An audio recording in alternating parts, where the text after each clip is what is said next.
Hello दोस्तों, कैसे हैं आप? उम्मीद करती हूँ अच्छे होंगे। आपका मेरे channel visual art and GK tutorial पर स्वागत है।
पहला प्रश्न है, शिवा मोहर कहाँ मिली थी? दोस्तों, क्वेश्चन और ऑप्शन पढ़ने के बाद थोड़ा सा मैं पॉज करूंगी, जिससे कि आप अपने आंसर टिक कर पाएं। और बेहतर होगा आप एक पेन पेपर लेकर बैठें। उससे क्या होगा, इसमें 30 प्रश्न हैं, तो आपको ये अंदाजा हो जाएगा कि इन 30 प्रश्नों में से एकदम सही आपके कितने होते हैं। तो आपकी जो प्रिपरेशन हो रही है, आप उसको एक बार खुद जांच कर पाएंगे कि हमने सही पढ़ा है। तो पहला प्रश्न है, शिवा मोहर कहाँ मिली थी? ऑप्शन है ए मोहनजोदड़ो, बी लोथल, सी हड़प्पा, डी धोलावीरा। तो क्वेश्चन नंबर 1 का आंसर होगा, ये मिली थी हमें मोहनजोदड़ो में। ऑप्शन नंबर ए मोहनजोदड़ो। मैं थोड़ा थोड़ा सा इन आंसर्स को आपको डिस्क्राइब करती जाऊंगी, जिससे थोड़ा सा अच्छा समझ में आए आप लोगों को। तो शिवा मोहर जो है, वह मिली थी हमें मोहनजोदड़ो में। और ये मिट्टी की बनी हुई 3 मोहरें हैं। मोहनजोदड़ो से प्राप्त पशुपति की मोहर पर योगी की मुद्रा में 4 पशुओं से घिरा हुआ एक देवता का अंकन है। ये 4 पशु हैं चीता, हाथी, गेंडा और भैंसा। और यहाँ पर मोहनजोदड़ो में सबसे बड़ी सड़कें भी प्राप्त हुई हैं। तो और पुजारी की जो प्रतिमा थी, वह भी हमें मोहनजोदड़ो से मिली थी। अगला प्रश्न है, शिवा मोहर पर इनमें से क्या नहीं उकेरा हुआ है?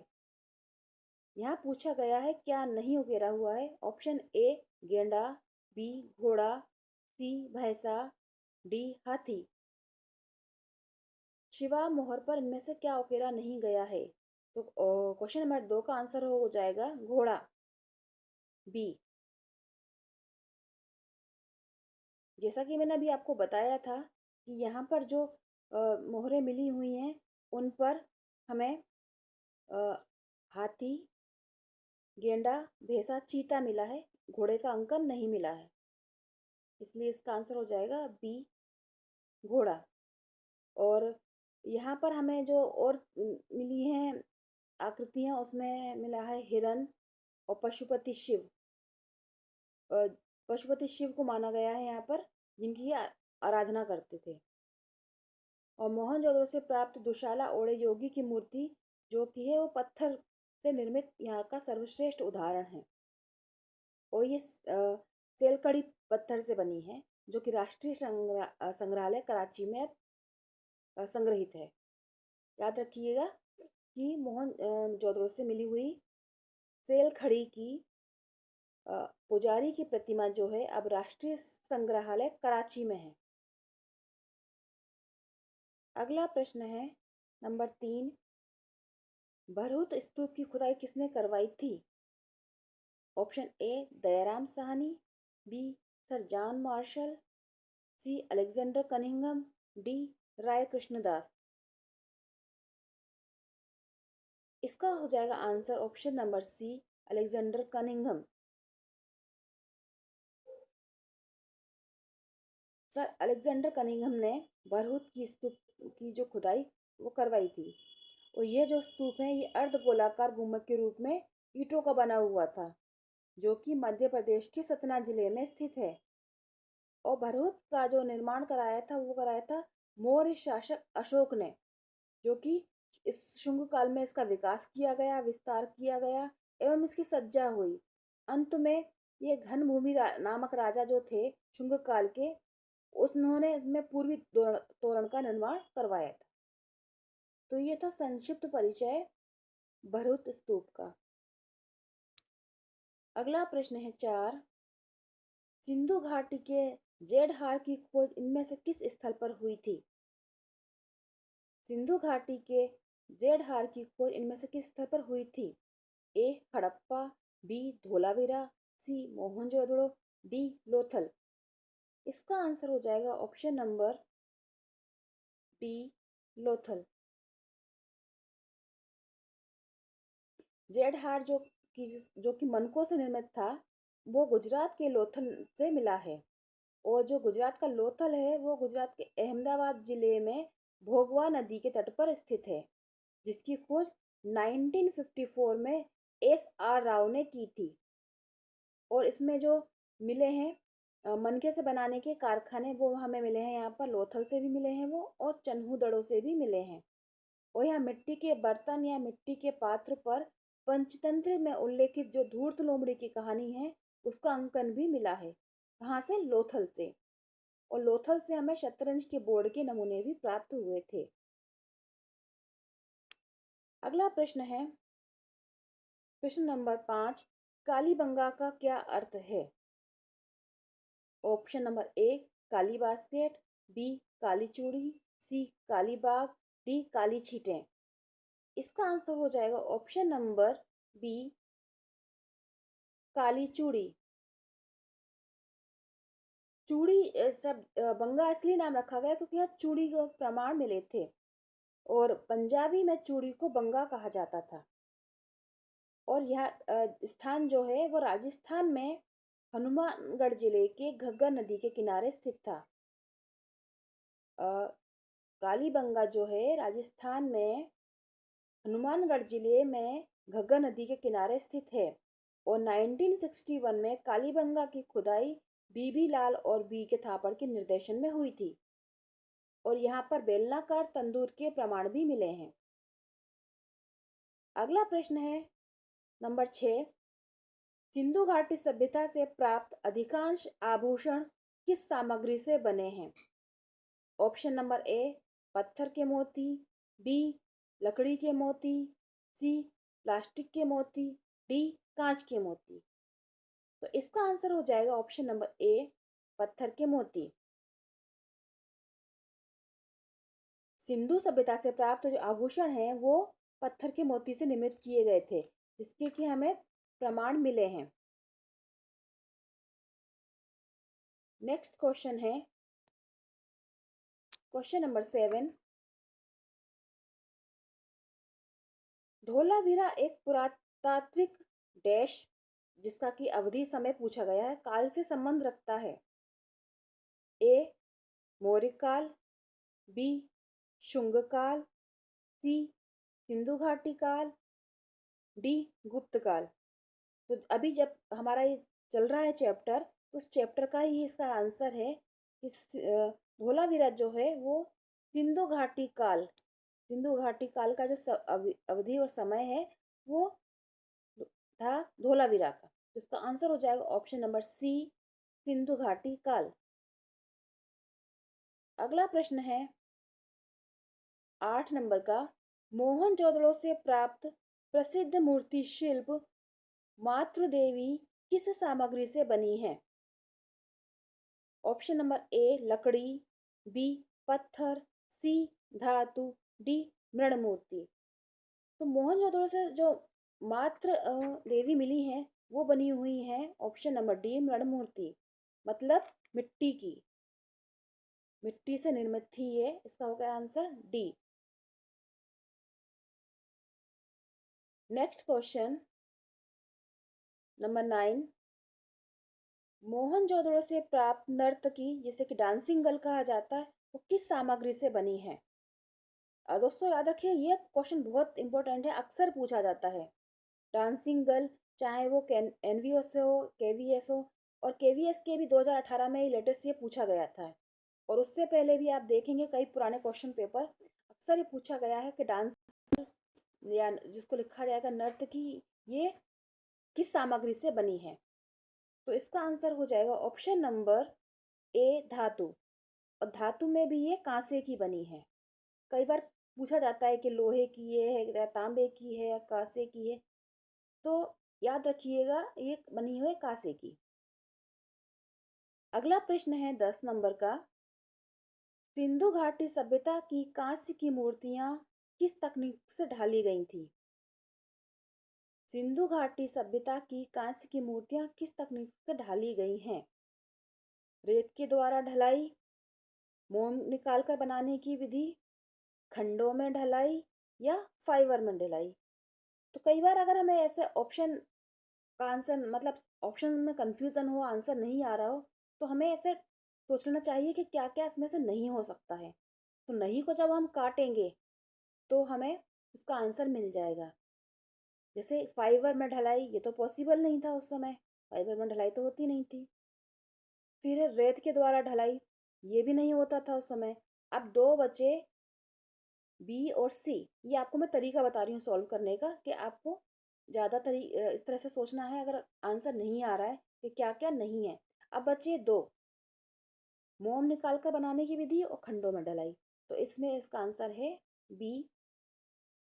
ये आंसर आप ऐसे सोच सकते हैं क्योंकि उस समय की ये टेक्निक जो है अभी तक अपनाई जा रही है साउथ में, और ये बहुत प्राचीन विधि है। ये बहुत प्राचीन विधि है मूर्तियां बनाने की। अगला प्रश्न है क्वेश्चन नंबर 11।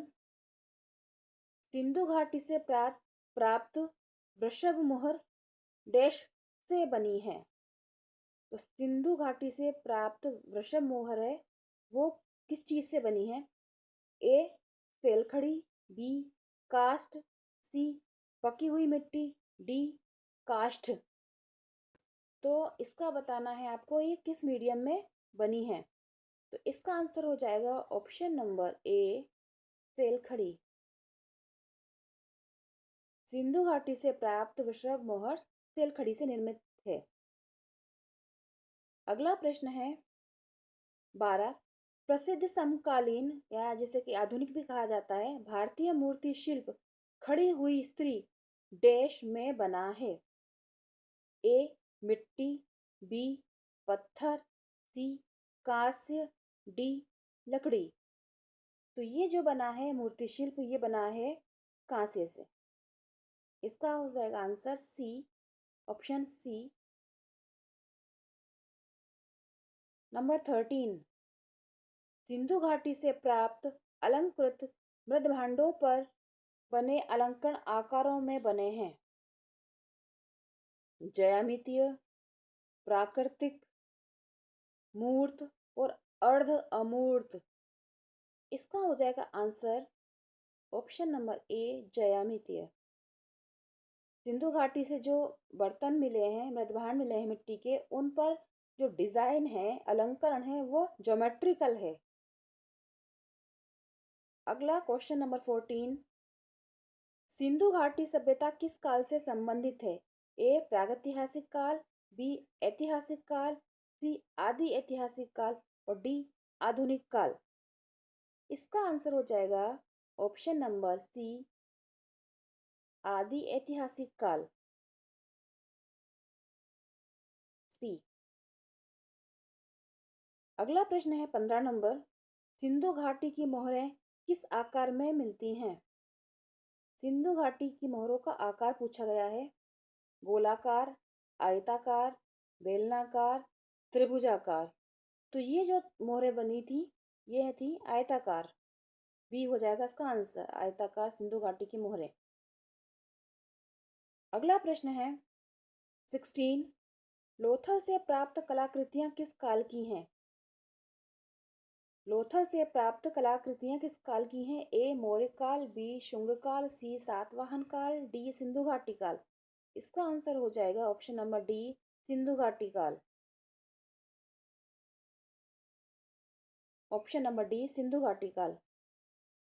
17 नंबर का प्रश्न है, यूनिकॉर्न छवि हमें मिलती है सिंधु घाटी की मोहरों से, सिंधु घाटी की मूर्तियों से, सिंधु घाटी के मृत भांडों से, या सिंधु घाटी की चित्रकला से। 17 का आंसर हो जाएगा सिंधु घाटी की मोहरों से। ए, यूनिकॉर्न छवि जो है हमें सिंधु घाटी की मोहरों से प्राप्त हुई है। अगला है प्रश्न 18 नंबर, सील में पीपल वृक्ष पकड़ी हुई दो महिलाएं किस स्थान से संबंधित है? वनबाली, लोथल, चन्हूदड़ो और डी है कोटजी। तो ये किससे संबंधित है? ये है सी, चन्हूदड़ो। यहाँ चन्हूदड़ो भी पूछ लिखा होता है कई बार, कहीं चन्हूदड़ो भी लिखा होता है, ये एक ही चीज है। आंसर हो जाएगा सी। नंबर 19, ठप्पन सील का उपयोग मुख्य रूप से किसके लिए किया जाता था? ए, रॉयल्टी को इंगित करने के लिए, बी, संपत्ति का स्वामित्व के लिए, सी, अधिकार को इंगित करने के लिए, या डी, व्यापार के लिए। तो इसका आंसर हो जाएगा ऑप्शन नंबर बी, संपत्ति का स्वामित्व। ये जो प्रश्न है वो DSSSB के 2018 में पूछा गया था। ये सारे जो प्रश्न हैं वो कहीं ना कहीं पूछे गए हैं। मैं आपको ईयर वाइज नहीं बता रही हूँ, क्योंकि फिर इस तरह से पूरा बताने जाने में वीडियो काफ़ी लॉन्ग हो जाते हैं। तो ये सारे प्रश्न जो हैं NVS, KVS, DSSSB या UGC नेट, इस तरह के एग्जाम में पूछे गए हैं। इसका आंसर है ऑप्शन नंबर बी। अगला प्रश्न है 20 नंबर, सिंधु घाटी सभ्यता के किस साक्ष्य के कारण इसे पूर्व आर्य सभ्यता के रूप में जाना जाता है? ए, कांस्य और लेख, बी, मूर्तिकला और गहने, सी, क्रिप्ट और तांबा, और डी, स्नानागार। तो इसका आंसर हो जाएगा ऑप्शन नंबर सी, क्रिप्ट और तांबा। क्रिप्ट और तांबे के कारण इसको पूर्व आर्य सभ्यता के रूप में जाना जाता है। इसको सिंधु घाटी सभ्यता को। यहाँ पर मिले हैं स्क्रिप्ट और तांबे के प्रमाण। अगला है, डोमाबाद किस नदी के तट पर स्थित है? 21 number, option A Godavari, B Rangoi, C Bhogwa, और डी मदार। तो दोमाबाद या दायमाबाद भी लिखा होता है, ये था गोदावरी नदी के किनारे। ऑप्शन नंबर ए, गोदावरी नदी। 22 नंबर का क्वेश्चन है, किस जगह से घोड़े के अवशेष मिले हैं? किस जगह से घोड़े के प्रमाण मिले हैं, अवशेष मिले हैं? ए, सुरकोटदा, बी, कालीबंगा, सी, लोथल, और डी है बनवाली। तो इसका आंसर हो जाएगा ऑप्शन नंबर ए, सुरकोटदा। सुरकोटदा से घोड़े के अवशेष के प्रमाण मिले हैं, जिससे पता चलता है कि उस समय घोड़े भी थे, उनका जो व्यापार के लिए उनका इस्तेमाल किया जाता था। अगला है 23 नंबर का प्रश्न, मोहनजोदड़ो शब्द का क्या अर्थ है? ये अक्सर पूछा जाता है। ए, पवित्र मंदिर, बी, महान संस्कृति, सी, नदियों का संगम, और डी, मृतकों का स्थान। तो मोहनजोदड़ो है, इसका आंसर हो जाएगा मृतकों का स्थान, या ऐसे कहा जाता था मृतकों का टीला। Option number D. अगला प्रश्न है 24 नंबर का, मोहनजोदड़ो के खंडहर किस नदी के तट पर पाए गए हैं? A, Saraswati, B, Narmada, C, Sindhu, D, Ravi. इसका आंसर हो जाएगा option number C, Sindhu. Mohenjodaro के खंडहर जो थे वो सिंधु नदी के किनारे प्राप्त हुए हैं, सी। अगला प्रश्न है 25 नंबर, सिंधु सभ्यता की खुदाई करते समय पाई गई नृत्य करती लड़की की मूर्ति इनमें से किस सामग्री से बनी थी? देखिए वही क्वेश्चन है थोड़ी देर पहले जो भी मैंने आपको बताया था। ये क्वेश्चन अक्सर पूछ लिया जाता है। नृत्य करती लड़की यहाँ लिखा है, कहीं लिखा होता था डांसिंग गर्ल। और मैंने आपको इसका मीडियम भी बताया था किस मीडियम में बनी है। इसका आंसर हो जाएगा ऑप्शन नंबर ए, कांसे से। ये कांसे से निर्मित है, जो अब दिल्ली के संग्रहालय में सुरक्षित है। अगला है 26 नंबर।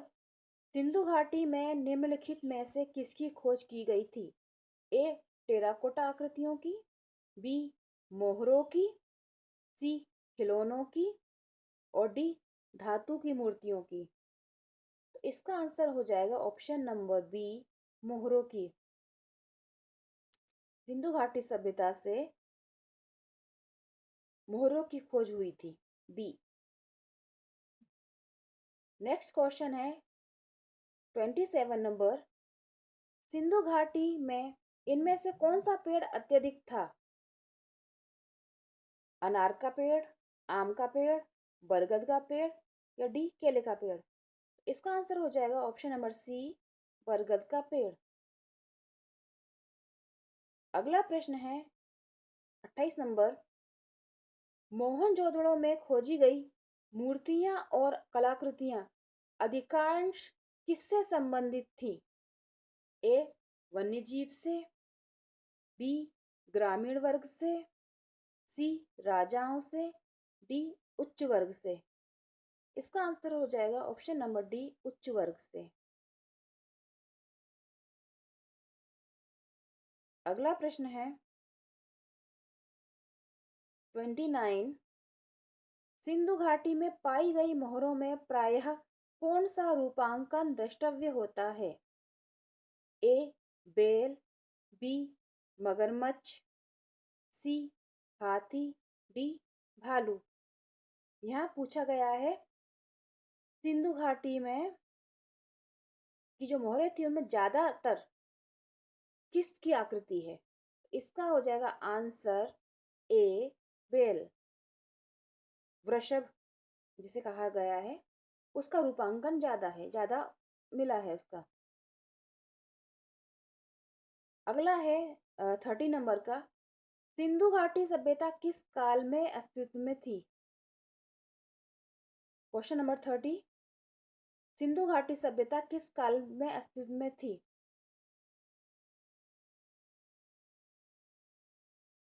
ए, 25,000 ईसा पूर्व से 15,000 ईसा पूर्व, बी, 25 से 17, सी, 17 से 35, और डी, 1,000 से 17,000। इसका आंसर हो जाएगा ऑप्शन नंबर बी, 25 से 17। 25 से 17,000 ईसा पूर्व। यह एक टाइम बताया गया है सिंधु घाटी सभ्यता का। वैसे इसमें काफी विवाद रहे हैं, अलग अलग जगह अलग अलग मेंशन है, लेकिन एक जो सब जगह जो इसे स्वीकारा गया है वो है 25,000 से 17,000 ईसा पूर्व। तो दोस्तों ये थे 30 क्वेश्चन सिंधु घाटी सभ्यता से, जो कि सारे एग्जामों में पूछे गए हैं। पिछले जितने भी हुए हैं, चाहे वो एनवीएस हो, केवीएस हो, यूजीसी हो, डी ट्रिपल एस बी हो, एलटी ग्रेड हो, या राजस्थान पीएससी हो, या एमपी पीएससी हो, या उत्तर प्रदेश में आयोजित होने वाले कोई भी कला से संबंधित परीक्षा। आई होप ये वीडियो आपको पसंद आएगा। तो प्लीज़ लाइक करके बताएं मुझे, शेयर करें, कमेंट करें, और अभी तक अगर आपने मेरा चैनल सब्सक्राइब नहीं किया है तो कर लें। और पढ़ते रहें, मेहनत करते रहें, उसका परिणाम भी अच्छा मिलेगा आपको। घर पे रहें, सुरक्षित रहें। Thank you.